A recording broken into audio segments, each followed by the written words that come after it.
તળાજાને આંગણે ભગવાન નમામિ સમીશાન નિર્વાણ રૂપમ વિભુવ્યાપકમ બ્રહ્મ વેદ સ્વરૂપમ નિજમ નિર્ગુણમ નિર્વિકલ્પમ નિરેહમ સિદાકાશ માકાશ વાસમ ભજેહમ. એવો ભગવાન પંચનાથ મહાદેવ જ્યાં બિરાજે છે અને જે જગ્યાએ પંચભૂતના ખોળિયાને પાંચે પાંચ તત્વના ખોળિયાને જ્યાં મારે ને તમારે વિસર્જન દેવાનું છે એવી મોક્ષ ભૂમિ, એના હેતુ અર્થે ભગવાન શિવના ગુણગાન જ્યાં ગવાતા હોય એ વ્યાસપીઠને વંદન કરી અને વ્યાસપીઠ ઉપર વિરાજમાન પૂજ્ય સિપરાગીરી બાપજી એના ચરણોમાં અહીંથી હું વંદન કરું છું. આયોજક મિત્રો તેમજ તળાજાના આમાં હું કોના નામ લઉં, લગભગ બધાને નામથી ઓળખું છું. ભોળાનાથને બધા આવ્યા ત્યારે વાત કરી ભાઈ કે તળાજામાં આવું એક કામ છે ને એમાંય બાપજીની કથા છે. તો સાહેબ આ અમે અમારું મોતીડું પુરવા જ આવ્યા છીએ અને આપ બધા જાણો છો કાંઈ તળાજામાં આવીને જમાવી દેવી એ તો કાંઈ છે નહીં, કારણ કે હું સ્ટેજ ઉપર નહોતો ત્યારથી આપ બધા મને વ્યક્તિગત ઓળખો છો. પણ તળાજા એ મારા માટે આમ તો ગળથુથી કહેવાય. ગંગાજળ તો પછી મળ્યું છે, પહેલા તો ગળથુથી મળી છે.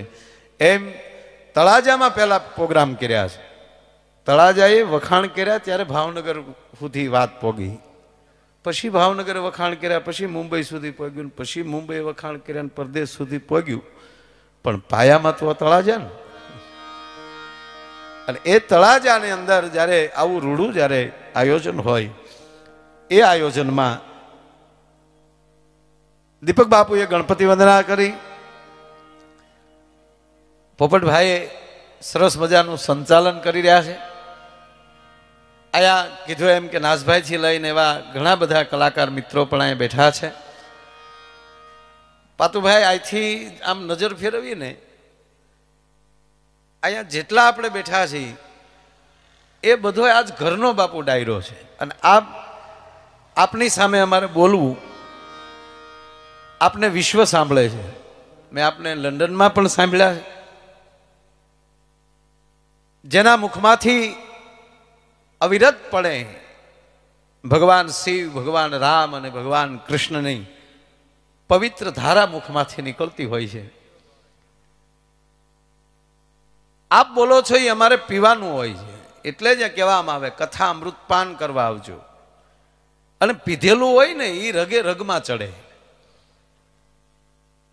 બાપુ જે જો આમાં પીવાની વાત આવી એટલે અમુક માણસોએ બાપજી વાહે દાંત કાઢ્યા, કારણ કે એને જે પીધું હોય એ જ એને ખબર હોય ને.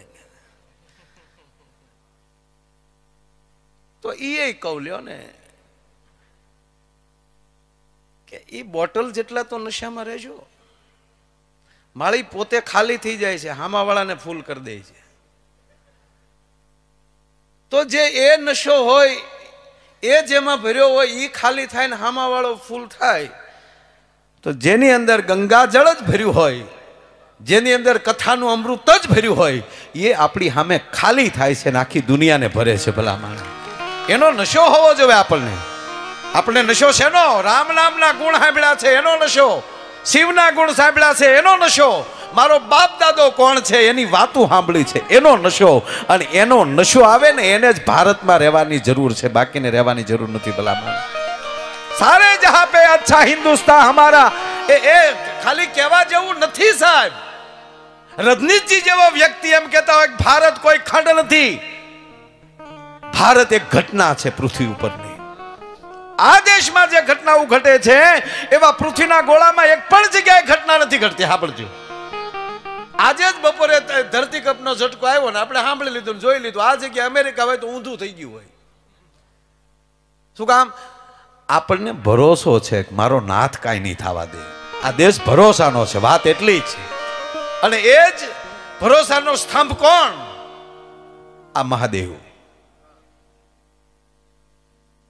અહીંયા કૈલાસનું ચિત્ર મૂક્યું છે અને બાજુમાં જ શમશાનનું ચિત્ર મૂક્યું છે. બેયનો કલર અહીંયા ભગવો મૂક્યો છે સાહેબ.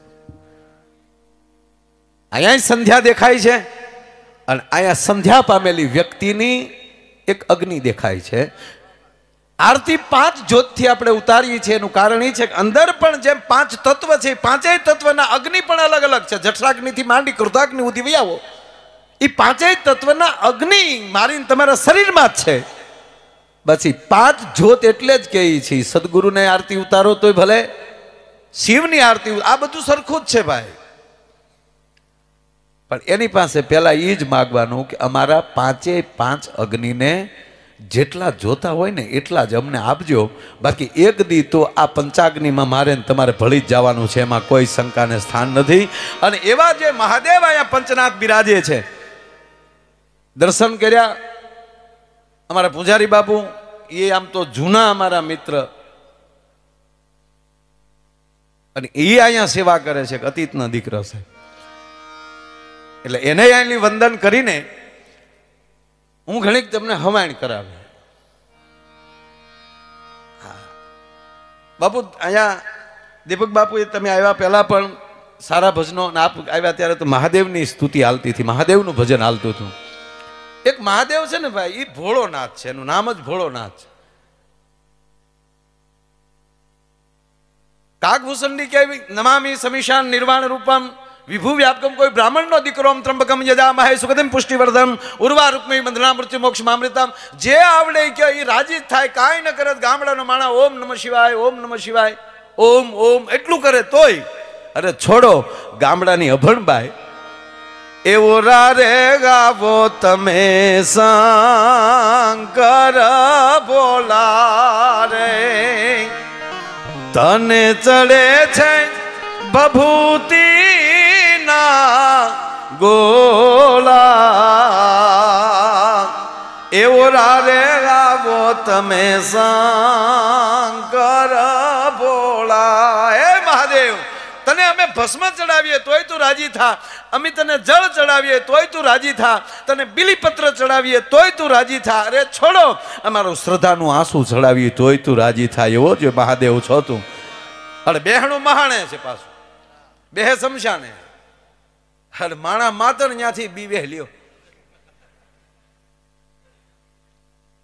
રાજે 12 વાગે ત્યાં ન જવાય, ભૂત થાય. ભૂત તો તું છો, તું જેદુનો છો તેદુના વિચાર આવ્યા છે. તું નહોતો તેથી તો મહાદેવ એકલો હતો, કાંઈ ભૂત. પણ ભૂત થવું એ નાની માના ખેલ નથી સાહેબ. ઘણા એમ કે ભોળાનાથને ભૂતડાની ટોળી, ભોળાનાથ હારે ભૂતની ટોળી હોય એમ કીધું. પણ એ આ કાંઈ અવગત્ય ગયા હોય ને એ ભૂત ન હોય. ભૂ નામ પાણી, ત નામ તરવું. પાણી કંટ્રોલ રાખીને જે તરી ગયા ને એ ભોળાનાથ ભેગા રહી શકે, એમણામ ન રહી શકાય ભલા માણા. એટલે હનુમાનજી છે એ 11મો રુદ્ર છે એના. એટલે મૂળ વાત એ છે કે આ છે મોક્ષધામના એક હેતુ ખાતર આ કથા. આની અંદર જે કાંઈ રકમ આવશે આમાં એને ન લખાવવા કે જેને અહીંયા ન આવવું હોય.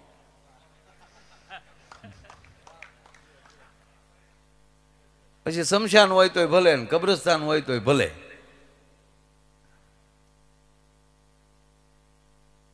ભલે ગમે ગામના હોય, પણ ગામો ગામે આ મુદ્દો તો છે જ. અને પાછું તમે જુઓ, ગામડામાં ખાસ આપણે જોયું છે, ગામની બહાર નીકળતા થોડાક આગળ હાલો એટલે પેલું શમશાન આવે, મેન રસ્તા ઉપર. ત્યાં હું કામ આપણે વડવાએ બનાવ્યું એ હાટું કે જે ધંધે જતો હોય એ જવા નીકળીએ એટલે પેલું આવે, એટલે મગજમાં લઈ લેવાનું કે જે કામ ધંધા કરવા કરીએ દીકરા અહીંયા તો આવવાનો છો, એટલે મોડો ધંધો ન થાય. એક જણા ભાઈ ગુજરી ગયા બધા શમશાને, ત્યારે તો વેરાગને આપણને માથે વેચ્યું હગ્યું સડી ગયું હોય. હા, શમશાને બાળવા જઈ બેઠા બેઠા બીડી પીતે સાંભળજો, અરે હું હારે લઈ જાઉં, જો બિચારો હોઈ જો ઘડીકની વાર. જેવા હનાન કરી લે એટલે મારા વાલીડા એવા ને એવા. ઈના એ પાછા એના ઘેરેજી નોલાને કહેતા કાંઈક સા પાણી કરો, એ તો બધો ભગવાનની માયા હોય થવાનું, ખાધા પી ખાધા વગર બધું હાલ છે. તરત એલા હાવ ટર્ન મારી જવાનું.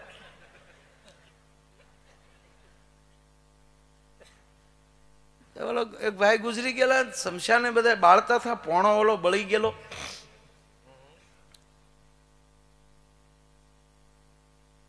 એમાં એક જણો રોવા મળ્યો, ભોખ મૂકીને ભારે કરી અને પાછો હા વજાણ્યો. એ ગામનો નહીં, ગામના ગોથું ખાઈ ગયા. છે કોણ? હગાવાલાને પૂછ્યું કે આ કાંઈ? ઓલા કે અમે નથી ઓળખતા. એના ઘરનાને પૂછ્યું કે આ ભાઈ જે તળેલા નાખે. ઓલા કે મરનારનો હગો બાપ બોલ્યો કે મેં જોયો તા ને પહેલી વાર. પછી ગામે પૂછ્યું કે ભાઈ તું રો એટલે તું સો કોણ? તાકે તમને કોઈને ખબર નથી, હું એક જ ઓળખતો, મારો ખાસ આ જીગરજાન મિત્ર.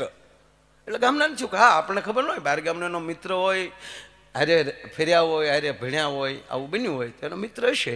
તક તો પણ ભાઈ હવે સાના રહી જાવ ને. એને બાપુજી સાના રહી ગયા, એનું પપુડું સાનું રહી ગયો બિચારો. એટલે એના છોકરાનું નામ પપુડો હતો, એ સાનો રહી ગયો. તો તમે સાના રહી જાવ તો મારું હૈયું હેઠું નથી બેહતું. ઓલા કે અમારે બધાને બેહી ગયું, તારું એકનું બેહતું નથી તો એટલે બેહાડી દેવું. નથી એમ બળ ન કરતા કેમ તો હું નિરાચે બેહાડી દે. કે પણ રોવાનું કારણ એટલું, મારો જીગરજાન મિત્ર મારે 4,000 રૂપિયા દેવાના હતા. તાકે એને છોકરાને દીજો કે એને કેમ દેવા? એની પાસે લીધા નથી તેને દેવા કેમ આપણે? ભાઈબંધ પાસે લીધા હતા. તક તો બીજો રસ્તો શું કરો? ભેગો ખાબીક તો થાય. મીરી થોડું જોવાય 4,000 મીરી થોડું જો. તક તો સાનો રે એમ તું આ બધું હાવ ઉપાડો લે માલતા છે ભલા માણસ. તારે એના ઘરના દેવા નથી, તારે ભેગું જવું નથી, પણ કે મારે 4,000 દેવા એનું શું કરવું? એક કામ કરી ભાઈ, જો આ બળે છે ને એની બાજુમાં 4,000 કાઢીને મૂકી દે, 2 ગુલાબી રંગ છે, રંગ મિલે, માથે પાણો મૂકી દે. તમારા વાલીને મૂકી દીધા ત્યાં. થોડીક વાર થઈ તો બીજો મળ્યો રોવા કે તારે શું હતું? તક મારે 1,000 દેવાના હતા. તક તો તુંય મૂકી દે. મારો દીકરો ઘીરે ગયો ને 5,000નો ચેક લઈ આવ્યો. 5,000નો ચેક મૂકીને 4,000 ખિસ્સામાં નાખી દીધા. ન્યા લઈ ભણના દીકરા મહાણે બેઠા બેઠા ગાળિયા કરતા હોય એના માટેની આ વાત જ નથી ભલા માણા. ઈ મોંઘા મૂલ વાળા ઓલ્યા બાપા આના મોનિટર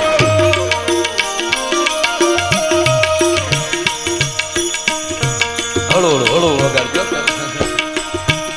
આ નગર મેં જોગી આયા એમનો વગાડતા.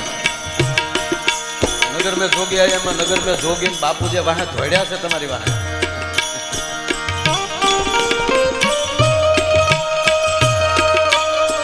રતનો રૂપાલા રે મોંઘા મૂલ વાળા ઓલ્યા. રતનો રૂપાલા રે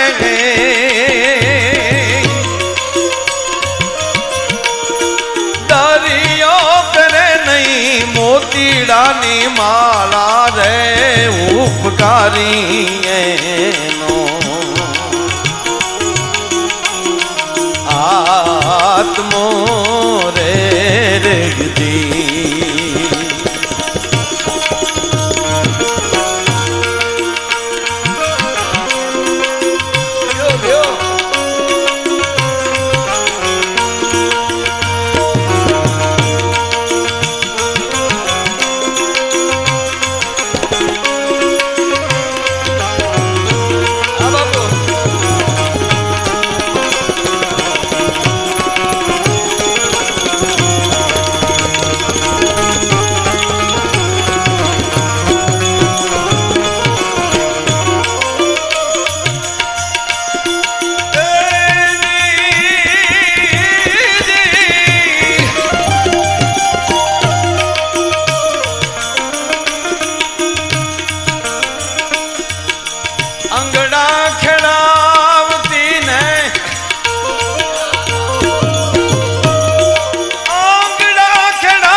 ખેડાવતી ને